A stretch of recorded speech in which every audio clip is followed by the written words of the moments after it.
नमस्कार, 20 मिनट 20 खबर में आपका बहुत बहुत स्वागत है। आप सबके साथ मैं हूं प्रियंका राय। अगले 20 मिनट में आपको हम 20 अहम खबरों से रूबरू कराने वाले हैं। तो चलिए शुरू करते हैं 20 मिनट में 20 खबरों का सिलसिला। ताजमहल घूमने आने वाले पर्यटकों के लिए इन दिनों गोल्डन स्टैच्यू बॉय आकर्षण का केंद्र बने हुए हैं, जिनको देखते ही लोगों के कदम खुद ब खुद रुक जाते हैं और इनके साथ सेल्फी लेने की होड़ मच जाती है। इनका नाम है इस्माइल खान, जो यूपी के महाराजगंज जनपद के रहने वाले हैं। फिलहाल आगरा के सेवला में रहते हैं।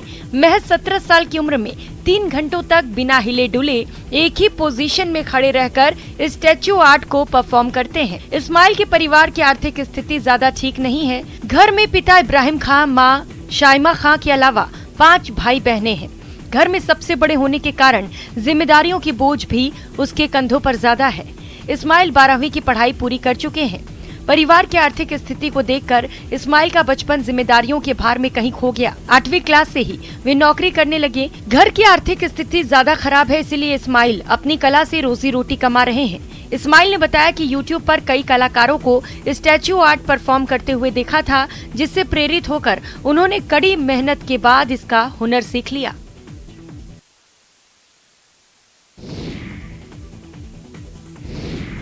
इन दिनों वाराणसी में भगवान राम के रामायण से जीवन जीने का सलीका सिखाया जा रहा है। बड़ी बात यह है कि इसके लिए ना कलम और ना ही किसी क्लासरूम का इंतजाम किया गया है, बल्कि रंगों के जरिए कैनवास पर रामायण कथा को प्रदर्शित किया गया है, जिसमें शबरी के राम, वाल्मीकि के राम तो विश्वामित्र के भी राम को दर्शाया गया है। राम की इस पेंटिंग प्रदर्शनी में गुजरात से लेकर वाराणसी तक के चित्रकार शामिल हैं, जो अपनी कला के माध्यम से युवाओं में सहिष्णुता के साथ सामाजिक भेदभाव को कैसे दूर कर सकते हैं, इसका संदेश दे रहे हैं। बता दें कि पहली बार वाराणसी के बड़ा लालपुर स्थित हस्तकला संकुल में भगवान राम के जीवन पर आधारित आर्ट गैलरी का आयोजन किया गया है, जो 23 नवंबर से शुरू होकर 29 नवंबर तक चलेगी। इस गैलरी को जनमानस के राम का नाम दिया गया है। इस आर्ट गैलरी में लगे 100 से ज्यादा तस्वीरों को बनाने वाले पूरे देश के कुल 27 कलाकार हैं, जिनमें गुजरात, राजस्थान, कोलकाता, वाराणसी, गोरखपुर इत्यादि शहरों और प्रांतों के रहने वाले कलाकार हैं। इन तस्वीरों के रियलिस्टिक पेंटिंग के साथ मैथिल और अन्य कला शामिल है।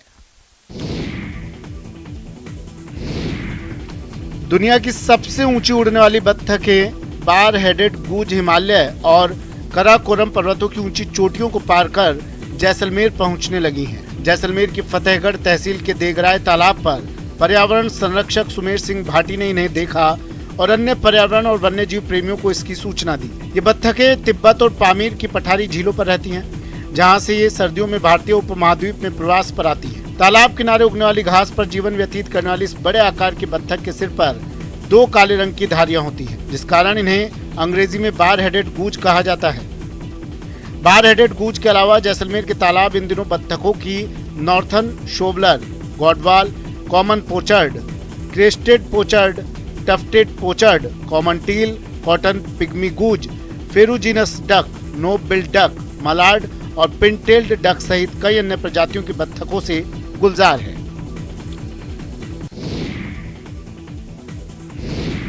प्रतापगढ़ जिले के दरियावद उपखंड क्षेत्र के पाल मुंगाना सीनियर सेकेंडरी स्कूल भाग 2 में पिछले कई दिनों से कुएं में खौफ पैदा कर रहे अजगर को आखिर रेस्क्यू कर लिया गया। सुविधाओं और संसाधनों के अभाव का हवाला देकर वन विभाग अजगर को रेस्क्यू करने में असफल रहा।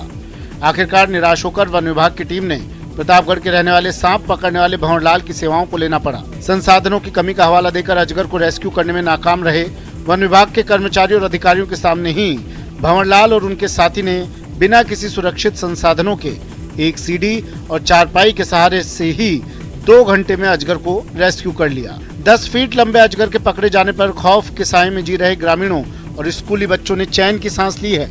बता दें कि दरियावद क्षेत्र में अधिकांश क्षेत्र वन्य क्षेत्र में आते हैं। ऐसे में आए दिन यहाँ जंगली जानवरों, सांप और अजगर का ग्रामीण क्षेत्रों में आना आम बात है। ऐसे में अनुभव और ट्रेनिंग लेने वाले वन विभाग के अधिकारी और कर्मचारी अगर एक अजगर को रेस्क्यू करने में असफल हो जाते हैं तो क्षेत्र के लोगों को काफी दिक्कतों का सामना करना पड़ सकता है। वन्य जीवों से सजा हुआ जिला कोरबा आज भी एक रहस्यमय दुनिया साबित हो रहा है। न जाने कितने ही विरल प्रजाति के जीव जंतुओं का आशियाना बना हुआ है ये जिला। यहाँ के एक ग्रामीण के घर के पास ही एक सुंदर और दुर्लभ प्रजाति का एक हरा रंग का सांप देखा गया। इसकी जानकारी RCRS संस्थान के सदस्य शेषबन गोस्वामी को दी गई। NTPC रेस्क्यू टीम के सदस्य रघुराज सिंह मौके पर पहुंचे। सदस्यों के द्वारा देखा गया कि वो एक ग्रीन कील बैक सांप है। सदस्यों के द्वारा बड़े ही सुरक्षा और सावधानी के साथ सांप को रेस्क्यू कर लिया गया। रेस्क्यू के बाद वन विभाग ने सांप को सुरक्षित जंगल में छोड़ दिया। छत्तीसगढ़ विज्ञान सभा के राज्य संयुक्त सचिव निधि सिंह ने बताया कि ये दुर्लभ कील बैक स्नेक है, जो कि विषैला नहीं होता, लेकिन दुर्लभ होने के कारण इसे बचाना ज्यादा जरूरी है। सांप वन विभाग की चौथी अनुसूची में अंकित है। अंतर्राष्ट्रीय बाजार में इसकी कीमत करोड़ों रुपए में बताई जा रही है।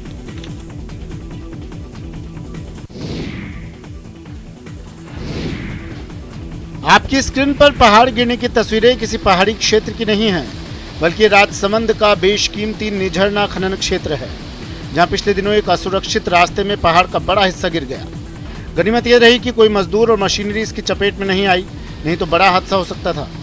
जुलाई और अगस्त में ग्रामीणों ने जिला परिषद सदस्य गणेश दास वैष्णव की अगुवाई में खान विभाग के अधिकारियों को ज्ञापन सौंपा और इस असुरक्षित रास्ते को बंद करवाने की मांग की। ग्रामीणों की शिकायत के बाद खनन विभाग ने इस असुरक्षित मार्ग को कुछ दिन पहले ही बंद करवा दिया। ग्रामीण और जनहित में खान विभाग के अधिकारियों ने मार्बल के बड़े बड़े ब्लॉक लगाकर रास्ते को अवरुद्ध कर दिया और वहां नोटिस भी लिख दिया कि रास्ता असुरक्षित है। वहीं मौके पर खनन करने वाले मालिकों को भी सावधानी पूर्वक और असुरक्षित क्षेत्र को छोड़कर माइनिंग करने के आदेश दिए हैं।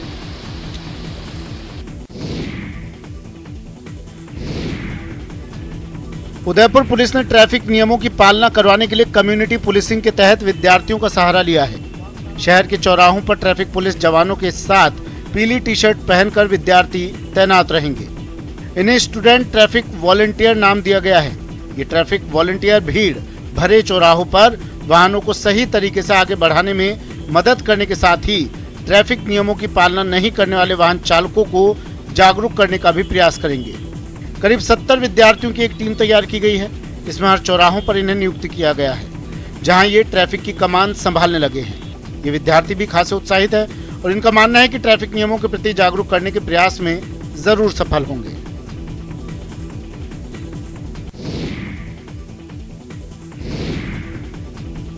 विभागों की आपसी खींचतान में विकास योजनाएं कैसे लोगों के सिर दर्द बन जाती हैं, ये साफ दिखता है उत्तराखंड की सड़कों को देखकर। सड़क तो सालों पहले बन गई, लेकिन रखरखाव के अभाव में इनकी ऐसी हालत है कि ग्रामीणों का कहना है कि इससे अच्छा तो सड़क ही नहीं होती। ग्रामीण इलाकों में प्रधानमंत्री सड़क योजना के तहत जो सड़क बनाई जा रही है, उन पर सड़क कटिंग का कार्य चल रहा है। कई जगहों पर खतरनाक सड़क जानलेवा बनी हुई है। जिन सड़कों का काम पूरा हो गया है, उन पर डामरीकरण का कार्य तक पूरा नहीं हो पाया। दरअसल उत्तराखंड में 1850 किलोमीटर लंबी 204 सड़कें ऐसी हैं जो एक तरह से लावारिस पड़ी हुई हैं। इन सड़कों से मोटे तौर पर कम से कम 250 गांव जुड़े हैं, जिनकी आबादी 40,000 से भी ज्यादा है। ये सड़कें प्रधानमंत्री ग्राम सड़क योजना के तहत बनी थी। इनको सालों पहले लोक निर्माण विभाग को ट्रांसफर हो जाना था, लेकिन लोक निर्माण विभाग ने ये सड़कें ली नहीं और PMGSY के पास इनके लिए फंड है नहीं। नतीजा जर्जर हो चुकी ये सड़कें अब लोगों के लिए जी का जंजाल बन चुकी हैं।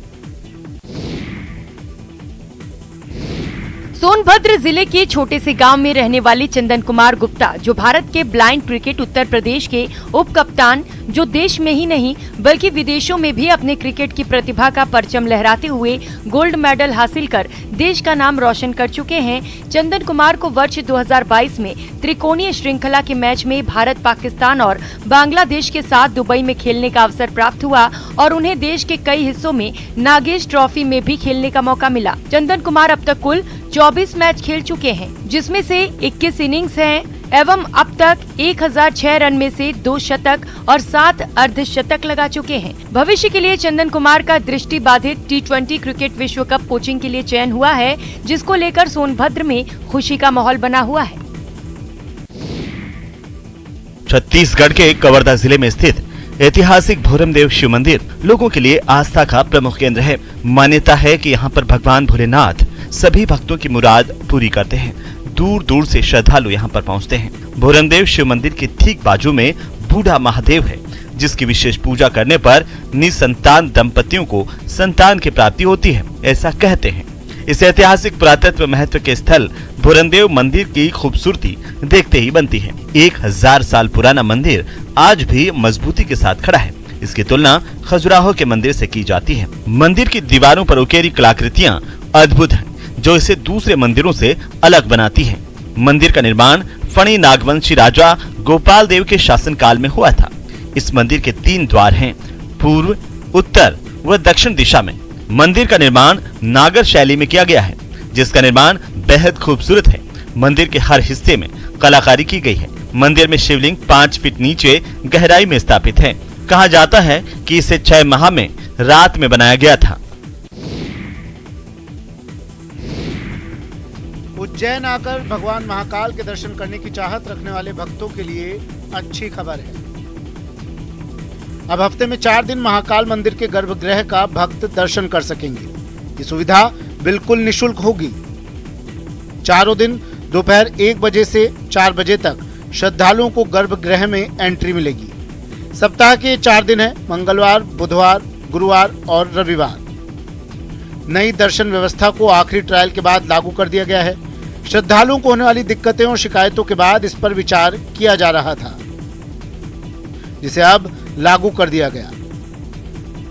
नई व्यवस्था के बाद निश्चित तौर पर श्रद्धालुओं को बड़ी राहत मिलेगी।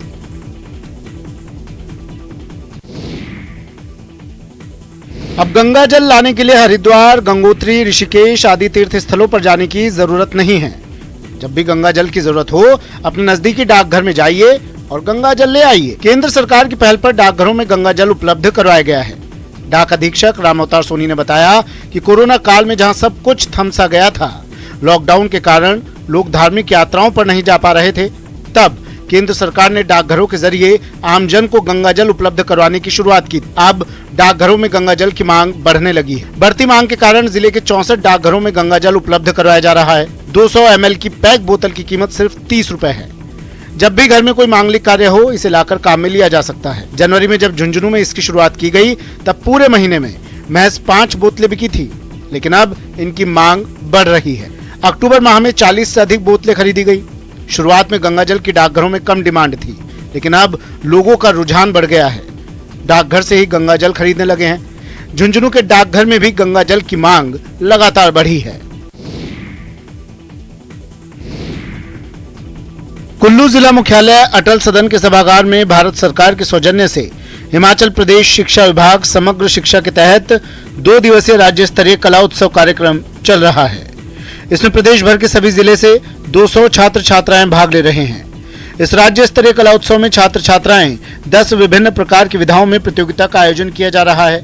क्राफ्ट, पेंटिंग, सिंगिंग, डांसिंग प्रतियोगिताओं में सभी प्रतिभागी अपनी प्रतिभा का शानदार प्रदर्शन कर रहे हैं। इसका मकसद बच्चों की प्रतिभाओं को आगे लाना है।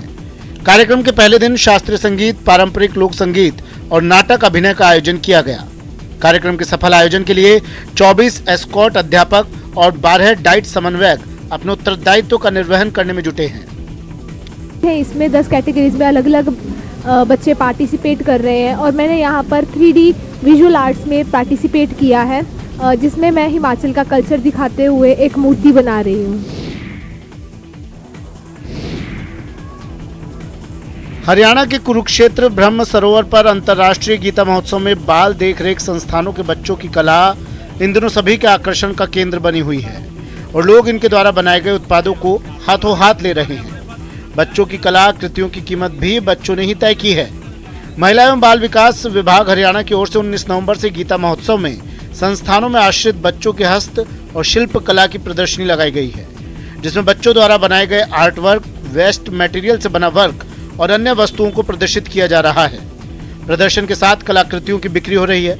अंतर्राष्ट्रीय गीता जयंती पर हस्तकला और शिल्पकला के महारथियों के महासंगम में नन्हे बच्चों की कलाकृतियां भी अंतर्राष्ट्रीय पटल पर प्रदर्शित हो रही हैं। बच्चों की कलाकृतियों की बिक्री होने पर उनकी बिक्री राशि सीधा बच्चे के खाते में डाल दी जाएगी। अंतर्राष्ट्रीय पटल पर बच्चों की कला प्रदर्शन होने पर उनका मनोबल बढ़ेगा और उनकी कला में निखार भी आएगा। दूल्हे को घोड़े पर बैठकर बारात ले जाते देखना बहुत आम बात है और ये सभी ने देखा भी है, पर उधर मध्य प्रदेश के बुरहानपुर में एक दुल्हन घोड़ी पर सवार होकर अपने दूल्हे को न्योता देने निकली। जब एक दुल्हन घोड़ी पर बैठकर बारात लेकर निकली तो हर कोई उसे देखकर दंग रह गया। बारात में शामिल लोग, घोड़ी के आगे पीछे परिजन नाचते गाते हुए नजर आए। गाजे बाजे के साथ ये दुल्हन अपने दूल्हे को न्योता देने पहुंची। दरअसल शादियों का सीजन शुरू हो चुका है और बुरहानपुर में अब आपको दुल्हनों की बारातें देखने को मिलेंगी। जी हाँ, सही सुना है आपने, बारातें दूल्हों की नहीं दुल्हनों की। अपने टीवी स्क्रीन पर आप जो तस्वीरें देख रहे हैं वो दुल्हन की बारात की ही है। घोड़ी पर सवार दुल्हन अपने होने वाले जीवन साथी को विवाह करने के लिए आमंत्रण देने जा रही है। ये एक परंपरा है, एक रस्म है जो गुजराती समाज में निभाई जाती है। इस समाज में दूल्हे की बजाय दुल्हन को घोड़ी पर सवार करके बारात निकालने की पुरानी परंपरा है। इसे फिर से पुनर्जीवित किया जा रहा है। तमिलनाडु के मदुरई का अरीटापट्टी गांव पहला बायोडायवर्सिटी हेरिटेज गांव बन गया है। तमिलनाडु सरकार ने इस गांव की प्राकृतिक सुंदरता को देखते हुए ये दर्जा इसे दिया गया है। इसको लेकर अधिसूचना भी जारी कर दी गई है। इसकी जानकारी खुद पर्यावरण मुख्य सचिव प्रिया साहू ने अपने ट्विटर हैंडल से दी है। इस गांव को ये दर्जा जैव विविधता अधिनियम 2002 की धारा 37 के मुताबिक दिया गया है। अरीटापट्टी अपने आप में हजारों वर्ष पुराने एक ऐतिहासिक विरासत को समेटे हुए है। ये क्षेत्र करीब 193.21 हेक्टेयर में स्थित है। इस गांव के आसपास करीब 7 ग्रेनाइट पहाड़ियों की एक श्रृंखला है। इतना ही नहीं, यहाँ पर 72 झीलों, 200 प्राकृतिक झरनों सहित 3 बांध हैं, जो इसकी खूबसूरती को 4 चांद लगाते हैं। इस साइट पर बड़े बड़े पत्थरों से बनी हुई संरचनाएं, तमिल ब्राह्मी शिलालेख और 2200 साल पुराने पत्थरों को काटकर बनाए गए मंदिर स्थित हैं, जो इसके कई ऐतिहासिक मूल्यों से इसको जोड़ते हैं। इसके अलावा यहाँ पर प्राचीन चट्टानें, कुदेवरा, शिव मंदिर, 2000 वर्ष पुराने जैन घाटियां भी स्थित हैं।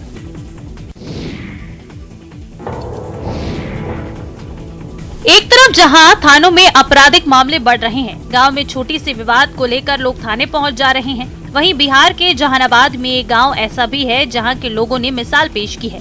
इस गांव में आजादी के बाद से कोई भी मामला थाने तक नहीं पहुंचा है।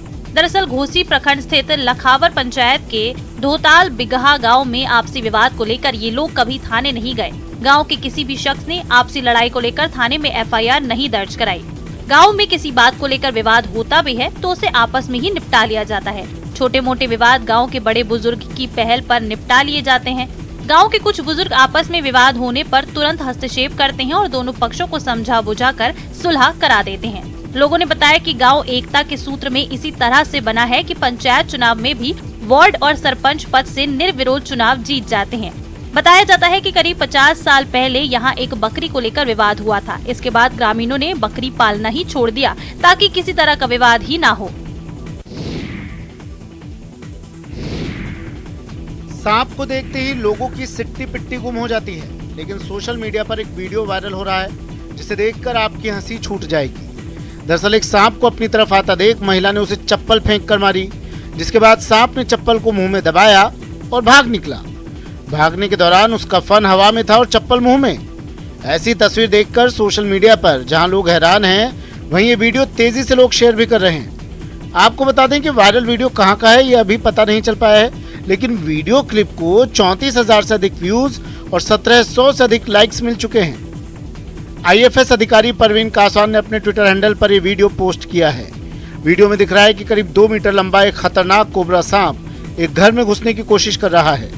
उसे घर में घुसते देख घबराई महिला उसे चप्पल फेंक कर मारती है। खुद को चप्पल लगने से सन्न कोबरा सांप एक बार के लिए ठिठक जाता है। अगले ही पल वो चप्पल को मुंह में दबाकर फन उठाए सरपट वहां से भाग जाता है। झारखंड के पाकुड़ जिले के लिट्टीपाड़ा प्रखंड क्षेत्र के पहाड़िया टोला के दर्जनों परिवार को रोजगार नहीं मिलने पर अपने पुश्तैनी कार्यों को दोबारा से शुरू कर दिया गया है, जिनमें मुख्य कार्य चटाई का है। दर्जनों परिवार चटाई के कार्य से जुड़े जीविका चला रहे हैं। पहाड़िया टोला के दर्जनों परिवार हस्तशिल्प कारीगरी से जुड़ी चटाई बनाने की अद्भुत कला को पुश्तैनी ढंग में सैकड़ों वर्षों से करते आ रहे हैं। मोहल्ला चटाई वाला में रहने वाले लोग भूमिहीन हैं, जो इधर उधर नौकरी करने की बजाय चटाई बनाकर अपने परिवारों की जीविका चला रहे हैं। दरअसल कारीगर अपने क्षेत्र के विभिन्न स्थानों से खिजूर के पत्तों को तोड़कर लाते हैं, जिसको धूप में अच्छे से सुखाया जाता है। फिर एक एक कर सभी पत्तों को तोड़कर उसे चीरने का काम किया जाता है, जिसके बाद चटाई बनाने का काम शुरू होता है। फिर इसे नजदीकी हाट बाजार में ले जाकर चटाई 100 रुपए की दर से बेची जाती है, लेकिन यहाँ के कारीगरों का कहना है कि आज के इस आधुनिक युग में 100 रुपए बहुत कम पड़ जा रहे हैं। मेहनत काफी अधिक होती है, मुनाफा कम है। महंगाई की मार में सिर्फ पेट चल रहा है, इसको छोड़कर दूसरा काम भी नहीं कर सकते। अलवर में मत्स्य उत्सव के दूसरे दिन इंदिरा गांधी स्टेडियम में एडवेंचर कार्यक्रम का आयोजन किया गया, जिसमें parasailing, hot air balloon, zorbing, rock climbing और सैंड आर्ट समेत विभिन्न सांस्कृतिक कार्यक्रमों का भी आयोजन किया गया। अजमेर से आए सैंड आर्टिस्ट अजय रावत की बनाई कलाकृति मत्स्य दिवस के मौके पर लोगों में चर्चा का केंद्र बनी हुई है। इस उत्सव में भाग लेने आए लोगों ने जमकर आनंद उठाया। प्रशासन ने जिले के लोगों से अपील की है कि मत्स्य उत्सव को देखने के लिए पहुंचें। इसके साथ ही उन्होंने बताया कि कंपनी बाग में एक डॉग शो का आयोजन किया जा रहा है, जिसमें 40 से अधिक नस्ल के डॉग पहुंचे हुए हैं। मत्स्य उत्सव के दूसरे दिन आज एडवेंचर एक्टिविटीज़ की जा रही हैं, जिसमें स्टेडियम में हॉट एयर बैलून की एडवेंचर एक्टिविटी है, जिसमें हॉट एयर बैलून के माध्यम से उड़ान भरी जा रही है। बहुत एंजॉय कर रहे हैं लोग इसको। इस बुलेटिन में फिलहाल इतना ही। नमस्कार।